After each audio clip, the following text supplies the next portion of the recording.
In the autumn of 1897, a mineral surveyor named Alden Marsh crossed into the San Juan Mountains of southwestern Colorado, carrying government maps that were already wrong. He had been sent by a regional office to record vein depths and ore samples ahead of a new rail spur, the kind of contract work that filled notebooks with numbers and little else. He did not expect to spend 3 weeks talking to Ute elders about a mountain that refused to be mapped.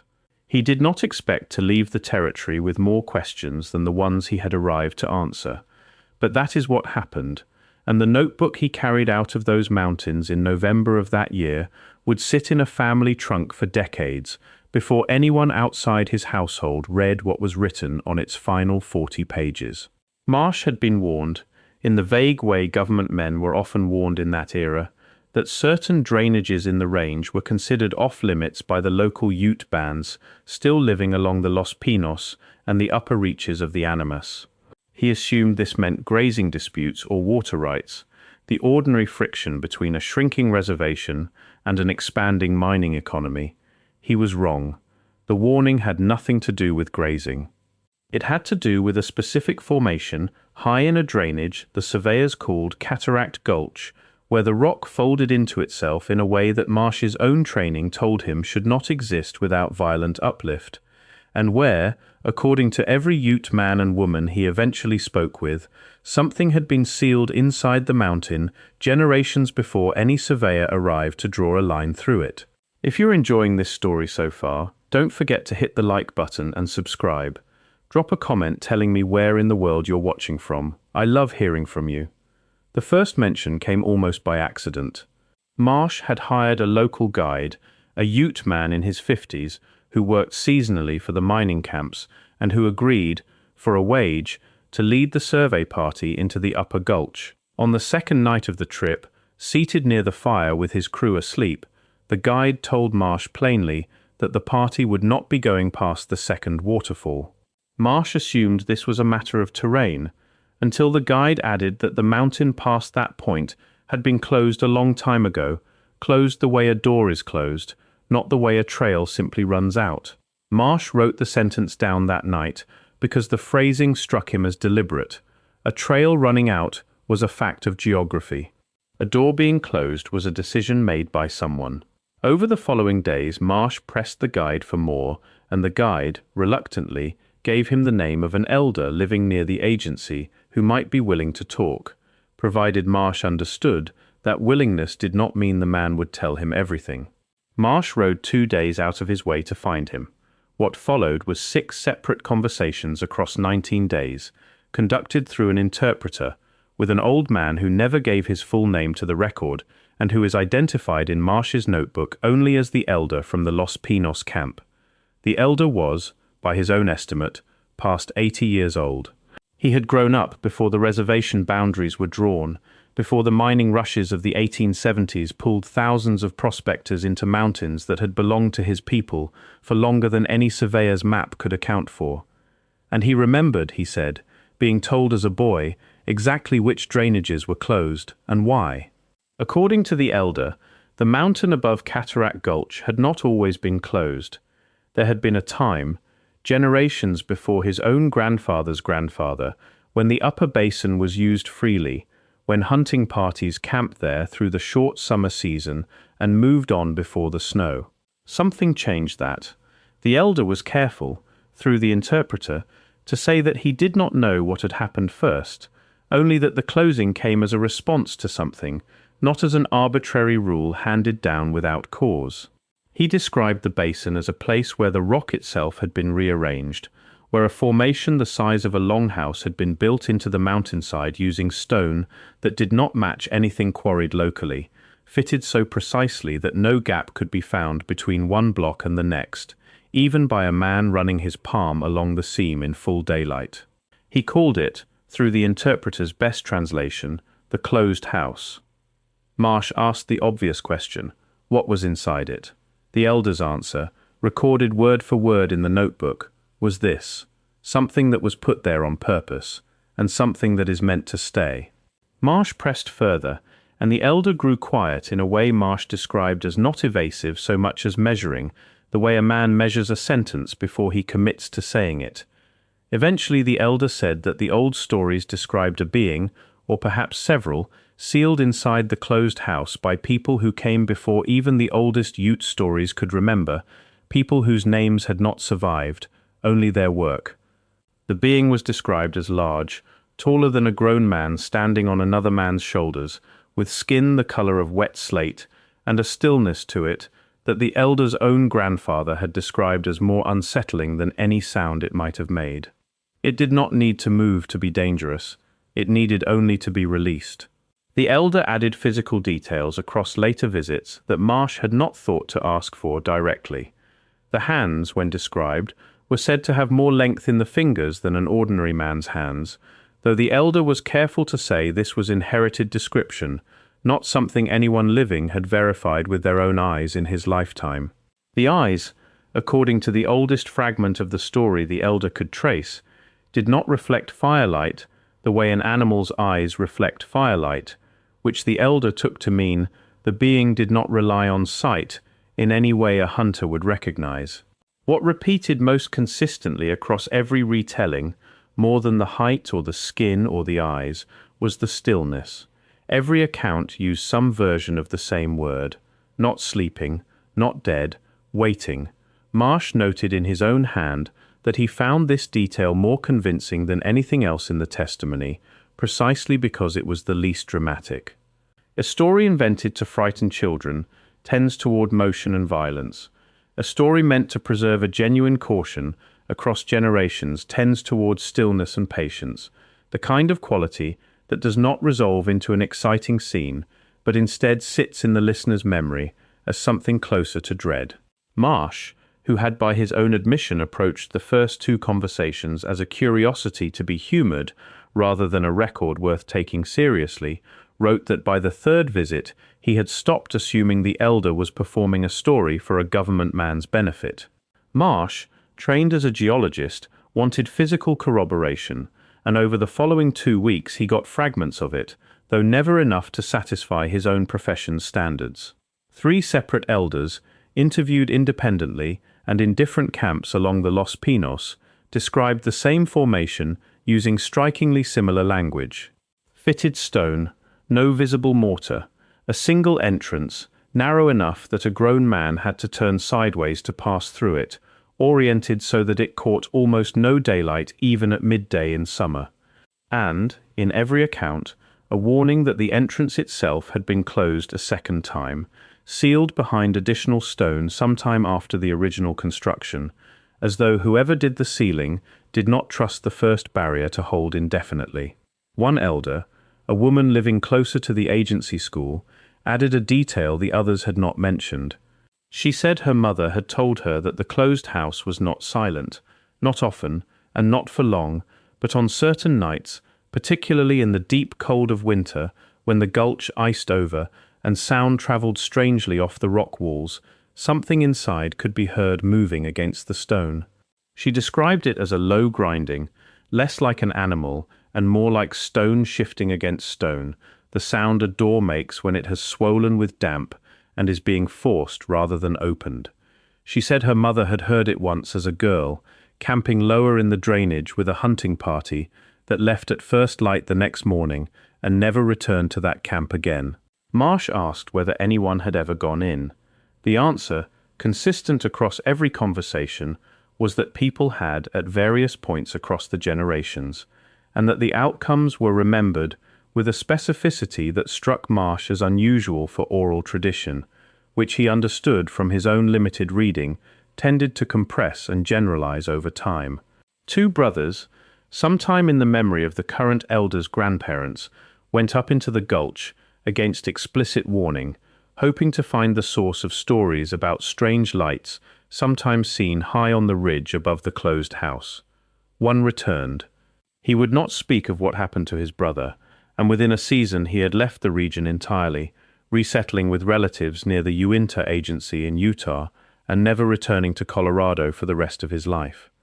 The other simply did not come back, and no search party ever found remains, tools, or any sign of where in the gulch he might have gone. A third account, offered by the elder only after Marsh had proven across several visits that he intended to keep listening rather than argue, concerned a mining company foreman in the early 1890s who ignored the advice of his own Ute crew members and pushed a survey line farther up the gulch than any previous outside party had gone. The crew refused to continue past the point their own families had always avoided, and the foreman continued alone rather than lose a day's work to what he considered superstition. He returned to camp before dark, by every account uninjured, but according to the crew who worked alongside him for the remainder of that season, he was a changed man afterward, quieter, prone to waking suddenly in the night, and unwilling under any circumstance to discuss what he had seen or heard during the hours he had spent alone in the upper drainage. He left the company's employment within the month, and as far as the elder knew, never worked in the mountains again.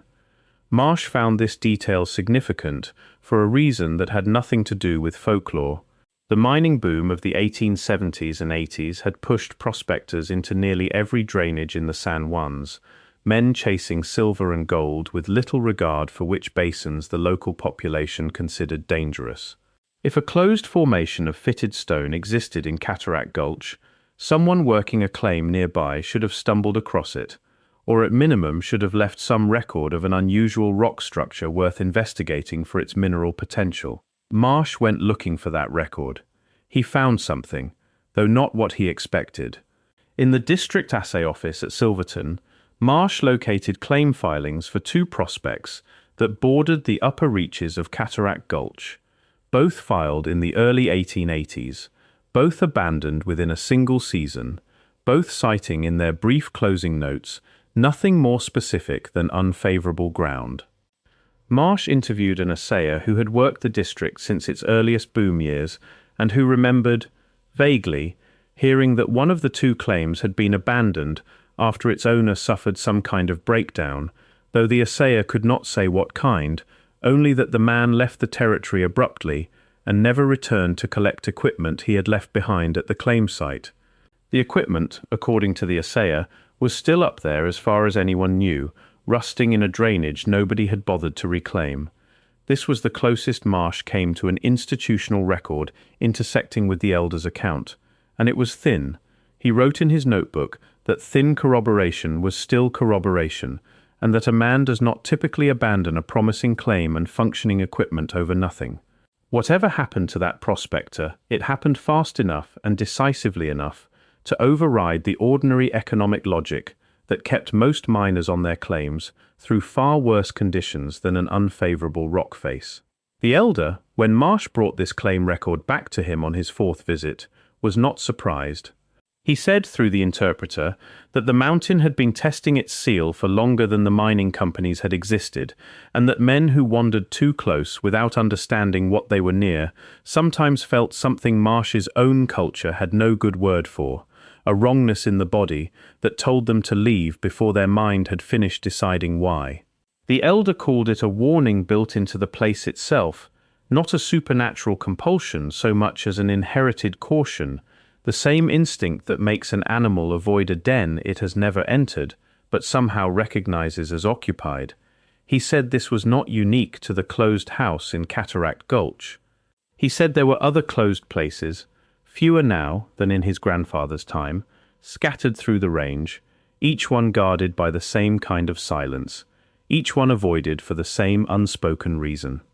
If you're hooked on this story, make sure to subscribe and turn on notifications so you never miss an upload. Your support means everything and helps me bring you more emotional stories like this one. Marsh asked him to name the others. The elder named two, though he refused, as he had refused with the first, to indicate their locations on any map Marsh produced. One was described as a shaft rather than a house, sunk vertically into a ridge somewhere south of the gulch, sealed at its mouth with the same unmatched fitted stone, and marked, according to the elder, by a rock formation shaped unmistakably like a resting hand. 5 fingers of stone extending down the slope toward the shaft entrance, as though placed there deliberately as a marker no map would ever need to explain. The second was farther north, closer to the headwaters of the Rio Grande, described only as a cave whose opening had been narrowed with worked stone sometime after its original discovery, its interior said to hold the same stillness, the same grinding sound on certain winter nights, the same understanding among every family who had lived near it for generations that curiosity was a debt eventually collected. The elder offered one more detail about the shaft marked by the stone hand that he had not offered about the closed house itself. He said a prospector working a claim on the same ridge sometime in the 1870s had come across the formation by accident, recognized what it was from stories his own Ute laborers had told him in passing, and had chosen, against the advice of his partners, to leave the ridge entirely rather than continue working ground he now understood to be adjacent to something sealed. The elder said this story had passed into local memory not because the prospector explained his reasoning in detail, but because he was known in the district as a stubborn and profit-driven man, and his sudden abandonment of a promising claim without explanation was unusual enough to be remembered and repeated for years afterward among both Ute families and the mining camps themselves. The cave near the Rio Grande headwaters carried a different kind of memory, one tied less to a single dramatic abandonment and more to a standing agreement among several families who used that stretch of the river seasonally. Children in those families were taught as a matter of course rather than as a special warning to give the cave mouth a wide path whenever the seasonal camp brought them near it, the same way a child elsewhere might be taught to give a wasp nest a wide path, a caution folded so completely into ordinary behavior that nobody in living memory could say when the instruction had first been given, or by whom. Marsh, working through what remained of his contract time, found himself less interested in ore veins and more interested in whether these three sites shared a pattern beyond the testimony itself. He asked, on his fifth visit, whether the elder could describe what the fitted stone actually looked like, in enough detail that Marsh, as a trained observer of rock, might form his own judgment about it. The elder's description was consistent with what the other elders had already told him: blocks roughly the size of a large trunk, grey stone unlike the surrounding formation, cut with edges precise enough that even decades of freeze and thaw had not visibly widened the seams between them. Marsh, who had spent years examining natural rock fracture patterns across the territory, wrote that he knew of no geological process that produced joints of that regularity without deliberate human intervention, and that whoever had built the closed house, whenever they had built it, possessed a stoneworking precision that exceeded anything Marsh had encountered in the region's documented history, Ute or otherwise. What the elder offered next was the detail that stayed with Marsh longest, the one he underlined twice in his own notebook, a habit he otherwise never indulged.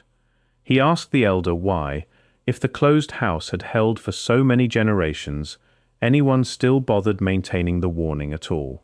Why not simply let the story fade the way so many old cautions eventually fade once the danger they described has gone unconfirmed for a lifetime or more?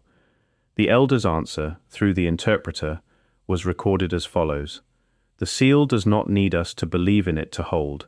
It needs us to stay away from it. Belief was never the point. Distance was the point." He said his people had never needed to prove the closed house was real, to know that generations of avoidance had cost them nothing, while generations of curiosity, on the rare occasions curiosity won out, had cost specific families specific losses that were still remembered by name even when the details of what exactly happened to those people had blurred with time. Marsh asked one final question on his last visit, in the third week of October, with the first hard frost already settling over the agency in the mornings. He asked whether the elder believed the closed house would ever fail, whether the seal described across so many generations was something permanent or something that required maintenance the way any structure eventually does. The elder considered this for a long time before answering, long enough that the interpreter asked if he needed the question repeated. He did not. When he finally spoke, his answer was shorter than anything else he had offered across the 6 conversations. He said that stone erodes, that ice works into every seam given enough winters, and that his grandfather had told him the second ceiling, the one added sometime after the original construction, had been added precisely because the first seal was never meant to last forever on its own. Someone, at some point in a past too distant for even the oldest surviving stories to date, had understood that a seal was not a permanent solution. It was a delay. And a delay, the elder said, only works for as long as the people living near it remember why the delay was necessary in the first place. There is a difference, the elder said on that same visit, between a secret and a boundary, and outsiders who came looking for the closed house consistently misunderstood which one they were dealing with. A secret exists to be uncovered eventually, its value tied up in the moment of revelation. A boundary exists to be respected indefinitely, and its value never depends on anyone outside the boundary understanding why it is there. The elder said his people had never treated the closed house as a secret in that sense. They had spoken of it openly enough, among themselves and even, on occasion, to outsiders willing to listen without demanding proof. What they withheld was never the existence of the place. What they withheld was the location precise enough to be walked to, because location was the only piece of information that turned a story into an invitation. Marsh wrote that this distinction reframed everything he had heard across the previous 5 visits. He had arrived assuming he was chasing a secret that could eventually be confirmed or debunked through enough persistence. He left understanding he had instead been shown the outer edge of a boundary that had held for longer than his own country's presence in the territory, a boundary that did not require his belief to keep functioning and did not particularly care whether his official report mentioned it at all. Marsh returned to the agency for the last time in the final week of October, and on that visit, the elder gave him one additional account he had withheld until then, an account of his own father's encounter with the closed house, rather than something inherited second-hand from an earlier generation. His father, as a younger man, had been part of a small hunting party that camped one night lower in Cataract Gulch during a hard winter when game was scarce elsewhere in the range. Near midnight, his father woke to the sound the woman near the agency school had already described, a slow grinding, carried down the drainage, on air so cold it seemed to hold the sound rather than let it fade. His father did not investigate. He woke the rest of the party without raising his voice, gathered what could be carried quickly, and moved the camp more than a mile downstream before first light, a decision the rest of the party questioned at the time, and never questioned again once dawn came, and nobody suggested returning to the original site to retrieve what had been left behind. The elder said his father spoke of that night rarely, and only ever to explain why certain instructions were given to the children of the family without further elaboration. Stay below the second waterfall. Do not answer if you hear your name called from higher in the gulch. Leave equipment behind if leaving quickly is what the moment requires. His father, the elder said, understood something the rest of the family did not need to understand firsthand, and passing down the instruction without the full explanation was itself a kind of mercy, sparing his children the specific fear in exchange for the general caution that would keep them safe regardless. Marsh left the San Juan Mountains in early November of 1897 with a completed mineral survey, filed on schedule, containing not a single mention of Cataract Gulch, the shaft marked by the stone hand, or the cave near the Rio Grande headwaters. Those details existed only in the personal notebook he carried separately from his official papers, a notebook that stayed in his family rather than entering any government archive, and that surfaced only decades later when a descendant, going through inherited belongings, found the final 40 pages written in a noticeably different hand than the survey notes that preceded them, tighter, more careful, as though the man writing them understood he was recording something that mattered more than ore assays and vein depths. What survives today of the physical record is limited but not non-existent. The 2 abandoned mining claims Marsh located in the Silverton Assay Office still appear in county filing records, both closed within a single season, both citing unfavorable ground in language that explains nothing and therefore explains everything to anyone who has read Marsh's account first. Cataract Gulch itself remains, on modern maps, an unremarkable drainage in the San Juan National Forest, its upper reaches rarely visited even by the hikers and backcountry skiers who have, in recent decades, pushed into nearly every other corner of the range. No formal archaeological survey of the upper basin has ever been conducted, in part because its terrain is considered hazardous for casual access, and in part, according to at least one modern Ute cultural office that has occasionally commented on sites considered sensitive within the range, because some locations are not offered up for investigation, regardless of what outside researchers might wish to confirm. In 1953, a Forest Service trail crew working seasonal maintenance in the district filed an internal report, since digitized and available through regional archive requests, noting that a proposed trail extension into the upper reaches of Cataract Gulch had been quietly redirected around the drainage rather than through it, with the file citing unstable terrain as the reason for the rerouting. No further explanation appears in the file, and no follow-up survey of the terrain in question appears in subsequent records, an absence that becomes more notable once it is set beside Marsh's own notebook rather than read in isolation. A retired district ranger, interviewed decades later for an unrelated local history project, mentioned, almost in passing, that older colleagues from earlier in his career had referred to the upper gulch as a place crews simply did not linger, without ever attaching a specific reason to the habit beyond calling it bad ground, the same phrase used by the two prospectors whose claims Marsh had traced back in 1897. Whether that phrase traveled from the original mining era into later Forest Service culture through some continuous local memory, or whether it was reinvented independently by different generations encountering the same unease in the same drainage, is not something the surviving records can settle. What the records do show, consistently, across more than a century, and across institutions that had no contact with one another and no shared reason to agree, is a pattern of avoidance attached to the same narrow stretch of mountain that the elder near the Los Pinos camp had described to Marsh as closed. Marsh himself never returned to the San Juans after that survey season. He continued working as a mineral surveyor for another 11 years across other parts of Colorado and Wyoming, and nothing in his subsequent career notebooks suggests he ever spoke publicly about what the elder near the Los Pinos camp had told him.